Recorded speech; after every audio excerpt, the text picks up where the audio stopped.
There was a lot of language that was unacceptable and abusive. It started as golf's biggest stage and ended as something no one saw coming.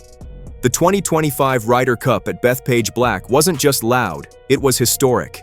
Cameras caught everything, but what they missed tells an even bigger story. Because behind the cheers, the chaos, and the viral clips, something far deeper was unfolding. In today's video, I'll break it down.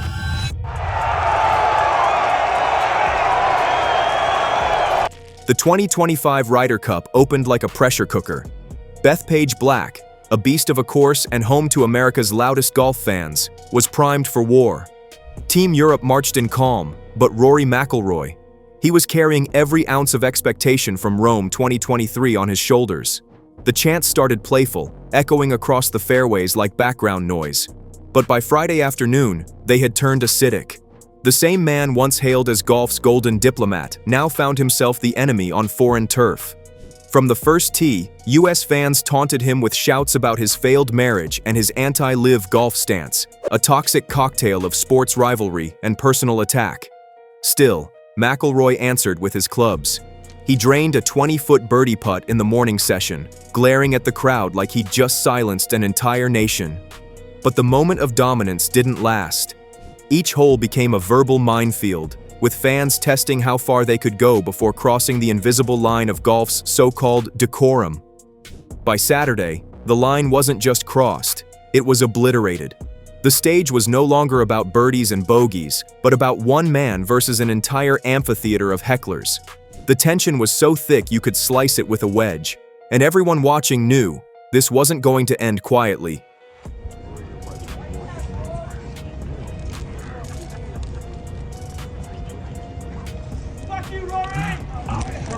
Oh, come on. Come on, man! Seriously.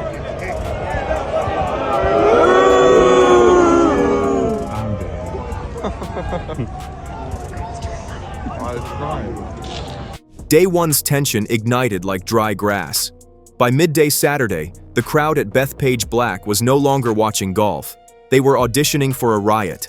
The taunts at Rory Mcilroy became laser-focused and venomous, calling out not just his swing, but his life.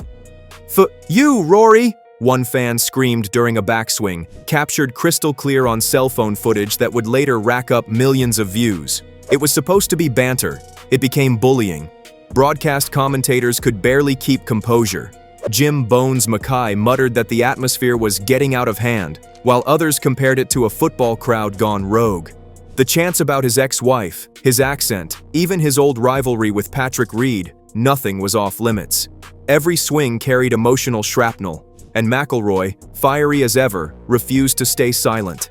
When he finally snapped, pausing over a crucial putt to glare into the gallery, it was the moment the internet had been waiting for. Clips of his clenched jaw and muttered curses began circulating before he even left the green. The fans wanted a reaction, and now they had one, unfiltered, raw, and viral. But behind that flash of anger was something else: exhaustion. Years of carrying Europe's spirit, of being golf's emotional lightning rod, were wearing thin. As Saturday bled into Sunday, McIlroy wasn't just fighting Team USA. He was fighting the noise, the jeers, and the suffocating glare of a crowd that refused to let him breathe. And then came the moment, the one that would define the 2025 Ryder Cup, maybe even Rory McIlroy's entire legacy. The 16th hole, Saturday afternoon. A putt that could decide the match. McIlroy crouched, laser-focused, as whispers rippled through the stands. Then came the heckle. Loud, sharp, personal. He froze, backed off. Then, the eruption. "Guys, shut the up!" The words sliced through the air like a driver at full swing. Gasps, cheers, phones out. Within seconds, that 3-second outburst became a meme, a headline, and a talking point across every sports network from Dublin to Dallas. It wasn't just a golfer losing his cool. It was a man snapping under the weight of pressure, pride, and provocation. But here's the twist. Seconds later, McIlroy reset. Calm face, smooth stroke, putt drops. The crowd booed, Europe roared. It was cinematic perfection, a meltdown and a mic drop in one. The internet called it everything from iconic to disgraceful. Former pros defended him, saying he spoke for every golfer who's ever been pushed too far. Others accused him of hypocrisy, pointing to his own fiery past. But the video didn't care. It had already taken on a life of its own, flooding TikTok, Twitter, and Reels with that same uncut explosion of frustration. At that point, the Ryder Cup stopped being a tournament. It became theater, with McIlroy cast as both hero and villain in golf's most viral soap opera.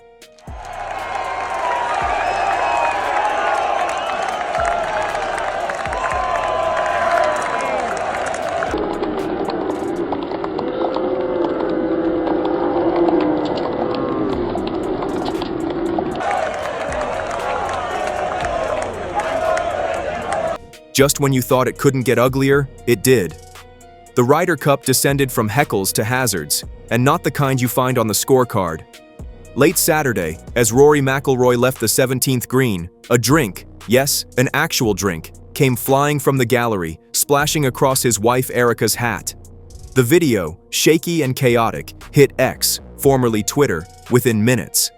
There she was, Erica wiping her face, McIlroy's expression flipping from shock to fury to disbelief. The crowd, half gasped, half cheered. Security scrambled, fans scattered, and chaos lingered. No arrests, no clear culprit. Just that haunting 10-second clip looping endlessly online. The man who'd yelled, "Shut the FUD up" hours earlier was now being doused like a villain in his own soap opera. Except this time, the stakes weren't about pride. They were about respect. Jon Rahm and Shane Lowry surrounded him after the incident, with Rahm reportedly muttering, "This is too far."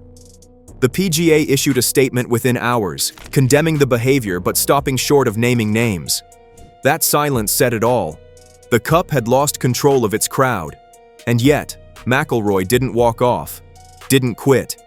He finished the day with steely eyes and zero words, his silence louder than any swing. The drink may have missed its mark, but the damage was done. The Ryder Cup's reputation was dripping on the turf. If golf fans were looking for a new low, they found it, in the form of squeaky rubber ducks. No, seriously.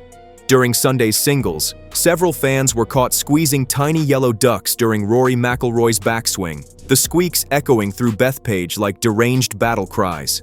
Security ejected at least 4 spectators after McIlroy stopped mid-tee shot and pointed directly at them. The ducks weren't random, they were symbols. A mocking nod to McIlroy's reputation for getting rattled under pressure. But this time, the joke wasn't funny. It was humiliating. Even US broadcasters admitted the crowd had turned juvenile, while European players demanded tighter control. "It's golf, not a circus," one European caddy snapped into a hot mic. Then came another viral moment. McIlroy demanding a fan be removed after hearing a homophobic slur. Cameras caught the entire confrontation, his expression a mix of rage and restraint. It was uncomfortable, raw, and unforgettable. By then, the Ryder Cup wasn't about birdies or bogeys anymore. It was about civility versus chaos. And through it all, McIlroy held his ground, fiery, furious, but never folding. When Europe finally clinched the Cup 16.5 to 11.5, he didn't celebrate wildly. He exhaled. Because this win wasn't about beating America. It was about surviving it. It's like disgraceful behavior. And it's not to say that I don't agree with banter in the Ryder Cup. I think there should be banter. I think there should be support and a bit of abuse, but there is clearly a line that has been crossed here. When the dust settled and the champagne sprayed, Rory McIlroy finally spoke. Calm, controlled, devastating. "What happened this week," he said, "is not acceptable." It wasn't anger, it was disappointment.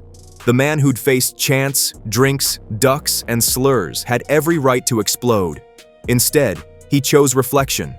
In his post-tournament press conference, McIlroy called for a return to respect, saying he heard more abuse directed at me than cheers for US players. His words struck deep. Even Keegan Bradley, Team USA's captain, publicly apologized, admitting things went too far. That's when the rumors began. McIlroy swearing off future US events, vowing never again. False, as fact-checkers confirmed, but believable, given the week he'd endured. The leaked videos, from the outburst to the drink incident, dominated headlines for days. Millions watched, dissected, and debated every second. Some hailed McIlroy as a folk hero, others branded him too emotional. But one thing was clear.